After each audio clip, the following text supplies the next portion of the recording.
The biggest threat to OXE Marine in 2026 is not Yamaha or Mercury. It is a British company most boaters have never heard of, funded by a billionaire entrepreneur, that just launched a 300 horsepower diesel outboard engineered to do everything OXE does, plus several things OXE was never designed to do. 50% fuel savings, 5,000-hour engine life, 19,000 hours of sea trials before launch, a patented steering system that no other outboard on the market has ever offered. The company held its first international launch briefing in the Maldives last month, opened a dedicated test facility in Dubai earlier this year, and is bringing the engine to North America this season, coming directly for the diesel outboard category that OXE has dominated alone since 2014. By the end of this video, you will know exactly why OXE has good reason to be worried. The company is called Caudwell Marine, and the engine is called the AX300 diesel. It is funded by John Caudwell, the British entrepreneur who founded Phones 4U, sold the business in 2006 for £1.5 billion, and used the wealth to fund engineering projects in industries that interested him personally. Marine propulsion was one of those industries. After more than a decade of behind-the-scenes development, the company has emerged with a product that the marine industry has spent the past 18 months quietly paying attention to. The AX300 is a 300 horsepower turbocharged diesel outboard built around a 3.0-liter V6 powerheads, supplied by VM Motori, the Italian engine manufacturer whose diesel powerheads sit inside the Jeep Grand Cherokee, a Maserati Levante, and Mercury Marine's own 270 horsepower diesel stern drive. This is not an obscure engine selected for cost reasons. It is a proven automotive diesel with documented marine pedigree, uprated to 300 horsepower for outboard application, and paired with a custom twin-clutch transmission developed in partnership with ZF. What makes the AX300 different from every other outboard on the market is the way it is mounted to the boat. The powerhead sits at a 60-degree angle rather than vertically, and the entire propulsion architecture is built around a patented system called axis drive. In a conventional outboard, the entire engine pivots side to side during steering, which means the powerhead, the cowling, the upper leg, and the lower unit all swing together as a single unit. In the AX300, only the lower section of the leg articulates. The powerhead and the upper leg stay completely stationary. The result is that engines can be mounted closer together for tighter twin and triple installations. The propellers stay deployed more effectively during turns, and the boat handles with the precision of a stern drive while keeping the access and serviceability of an outboard. The axis drive concept is not new to Caudwell. The original version was shown to journalists in 2009 as a stern drive product, and it never reached commercial scale because boat builders did not want to redesign their transoms around the unit. What changed was the rise of OXE Marine. Watching a small Swedish company prove that a high-performance diesel outboard could actually exist, the Caudwell engineering team revisited their original axis concept with the diesel outboard market firmly in mind. The integrated steering system that had been ahead of its time in 2009 was now exactly the kind of engineering differentiator a serious diesel outboard needed. By 2024, the AX300 was deep in testing. By 2025, the company had opened a new headquarters and production facility in Coventry, England, a test and development center at Port Rashid in Dubai for hot environment validation, and had brought the engine to the Pacific Marine Expo in Seattle. By February 2026, they had hosted their first international launch briefing in the Maldives. Alongside the Maldives Marine Expo, the phased global rollout for 2026 includes the Middle East, North America, and Europe. Cascade Engine Center in Kent, Washington has been recruited as one of the first U.S. distributors. The company's commercial director, Peter Ordway, has stated publicly that 50% of their success depends on whether the engine performs as advertised, and the other 50% depends on whether parts are available when something needs replacing. That awareness of the dealer network problem is itself a signal that Caudwell has studied OXE's struggle and is determined not to repeat it. The AX300 differs from OXE in ways that show up immediately the moment you compare published specifications side by side. The fuel efficiency claim is the first signal. OXE publishes a 46% fuel reduction figure compared to a 300 horsepower gasoline outboard. Caudwell publishes 50%, Those 4 extra points are not a marketing exaggeration. The AX300 extracts more efficiency from the diesel powerhead through a closed-loop glycol cooling system that holds the engine at thermally optimal temperatures more consistently than seawater-cooled designs, and through a dry sump oil system that maintains optimal lubrication regardless of engine angle or boat motion. For a commercial operator running thousands of hours per year, those 4 points represent tens of thousands of dollars per engine across the ownership cycle. The engine life claim is the second signal. OXE rates its 300 horsepower outboard at 10,000 hours of expected service life. Caudwell publishes a 5,000-hour design life under defined commercial duty cycle. The numbers are not directly comparable because they measure different things, but Caudwell's commitment to engineering every component, from seals and gears to electronic systems, to meet that target represents a different design philosophy. The AX300 is built around the assumption that commercial operators do not want surprises, and the entire validation program has been structured around proving the durability claims before launch, rather than discovering failure modes after. The service interval architecture is where the AX30 makes its strongest case.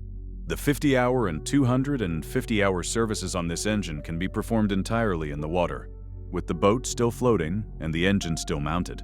Major servicing is only required at 750 hours. Compare that to the 100-hour service intervals typical of gasoline outboards, where the boat has to come out of the water for annual maintenance, and the entire process becomes a day-long operational disruption. For a commercial fleet running multiple boats, the difference between in-water service every 250 hours and dry dock service every 100 hours represents a significant reduction in downtime cost across the year. The handling architecture is the third signal, and it is the feature that genuinely separates the AX300 from anything else on the market. The axis drive integrated steering means the lower unit naturally trims down during turns, reducing the risk of propeller blowout under load. The dual contra-rotating propellers eliminate the prop torque that pulls a boat to one side under acceleration. Combined with the closer engine spacing made possible by the fixed powerhead, the AX300 delivers maneuvering precision that a conventional outboard architecture cannot match. For commercial operators working in tight harbors, alongside docks, or in confined channels, the handling advantage is not a marketing claim. It is a measurable improvement in how the boat actually performs in the conditions where commercial work happens. The transmission system completes the package. The custom twin-clutch ZF transmission allows the engine to shift smoothly under load, and it includes crash stop capability that lets the operator go from full ahead to full reverse without damaging the engine. For rescue operations, patrol applications, and any commercial work where emergency maneuvering matters, that capability is the difference between a safe stop and a destroyed gearbox. The cumulative effect is an outboard that approaches the performance characteristics of an inboard stern drive while keeping the access, serviceability, and replaceability that made outboards dominant in the first place. The marine industry has been told for 50 years that you had to choose between inboard handling and outboard convenience. Caudwell is the first manufacturer to argue convincingly that you can have both. The technical case for the AX300 is strong, and the commercial case is where Caudwell will find out whether engineering excellence is enough to survive in a market OXE has spent 10 years failing to scale. The pricing situation is the first reality check. Caudwell has not yet released official US pricing, but industry coverage from motorboat and yachting suggests the engine will land at roughly 2 to 3 times the cost of a comparable 300 horsepower gasoline outboard. A Yamaha F300 retails around $25,500 in the United States. A new AX300 will likely fall in the $50,000 to $75,000 range, putting it directly alongside the XE300 at $60,800 and within the same general territory as OXE Marine's CXO 300. The diesel outboard category at 300 horsepower has become a three-way competition between premium products that all cost roughly twice what gasoline alternatives cost. A recreational market problem applies equally to Caudwell. A weekend fisherman running 100 hours per year does not generate enough fuel savings to justify a $30,000 premium per engine. The math only starts working when annual run hours climb into the high hundreds or thousands, which means Caudwell's customer base is structurally limited to commercial fleets, military buyers, charter operators, and the small slice of recreational boaters running large blue water cruisers with high annual hour counts. The dealer network problem is the second reality check. Yamaha, Mercury, Suzuki, and Honda have spent decades building service infrastructure across the United States, with parts distribution warehouses, factory-trained technicians, and warranty service available within reasonable distance of every coastal market. OXE has a smaller network concentrated in commercial markets. Caudwell is starting from zero. Cascade Engine Center is being trained as one of the first U.S. distributors, and additional regional partners are being recruited through the phased rollout in the Maldives, the Middle East, North America, and Europe. Building this network will take years, and during those years, customers in markets without a Caudwell dealer will be either driving long distances for service or waiting for parts to be shipped from Coventry. The weight problem matters at the recreational level. Caudwell has not published the AX300 weight publicly, but industry analysts expect it to fall in the same range as the OXE 300 at 871 pounds. That is over 300 pounds heavier than a comparable Yamaha F300 at 551 pounds. On a triple installation, the additional weight approaches 1,000 pounds on the transom. Many recreational hulls cannot accept that weight without compromising performance, handling, or load capacity. Commercial vessels are designed with the weight in mind from the start, while recreational boats often are not. The certification path adds another constraint. To enter the United States market, the AX300 will need to clear EPA emissions certification, which is a process that has slowed previous diesel outboard entries. Caudwell has signaled awareness of this requirement and is presumably building certification into its launch timeline. But the regulatory work adds months to the path between launch and U.S. dealer availability. The competitive pressure from OXE is the final factor. OXE has been in the market since 2014 and has built customer relationships that took a decade to establish. Commercial fleets that have already standardized on OXE engines for parts compatibility, technician training, and fuel logistics will not switch to Caudwell easily. The AX300 will need to win each customer individually, often against an OXE installation already running in adjacent boats. Caudwell's pitch to those customers will need to be more than a fuel efficiency claim. It will need to demonstrate that the handling and service intervals justify a switching cost. The arrival of Caudwell raises a more interesting question than whether one company will succeed against another. The question is whether the diesel outboard category has finally reached the inflection point where the major manufacturers can no longer afford to ignore it. Why is the U.S. Coast Guard testing diesel outboards right now? Because the Coast Guard, like every branch of the military, has been pushing towards single-fuel policies for over a decade, and diesel propulsion across the entire fleet simplifies fuel logistics in operational environments where every gallon has to be moved by truck or by ship. The Coast Guard's evaluation of diesel outboards for patrol and rescue applications is not a hypothetical exercise. It is part of an active procurement strategy that, if it leads to fleet adoption, opens a multi-thousand engine market that no major manufacturer has ever served. OXE, Cox, and now Caudwell are competing for that business, because the major manufacturers have not yet built a product that can compete for it. Why are commercial fishing fleets in the Pacific Northwest and Alaska repowering with diesel outboards even at 2 to 3 times the price of gasoline? Because for a fishing boat running 8 to 1,200 hours per year in saltwater, the 50% fuel savings pays for the engine premium within 4 to 5 years. Pacific Marine Expo brought Caudwell representatives to meet directly with commercial fishermen, because that audience runs the math better than any marketing department. And the math now favors diesel. Why are major manufacturers like Yamaha and Mercury still ignoring the segment? Because the volume of the outboard market is in the recreational segment, where price sensitivity is high and weekend usage patterns make the diesel value proposition difficult to justify. The commercial segment, where diesel economics work, is a smaller slice of total industry revenue. Yamaha alone generates significant aftermarket revenue from the gasoline parts ecosystem they have built around their engines. Shifting customers to diesel platforms would cannibalize that established revenue stream without a clear path to replacing it at the same margin. What would force the major manufacturers to enter the diesel category? 3 scenarios. The first is acquisition. OXE's market capitalization sits at approximately $37 million, making it a relatively cheap acquisition target for a manufacturer with the resources to absorb it. Cox raised over $130 million in private investment and may eventually want a liquidity event. Caudwell is privately held by John Caudwell himself and may be the least likely to sell. The second scenario is regulatory.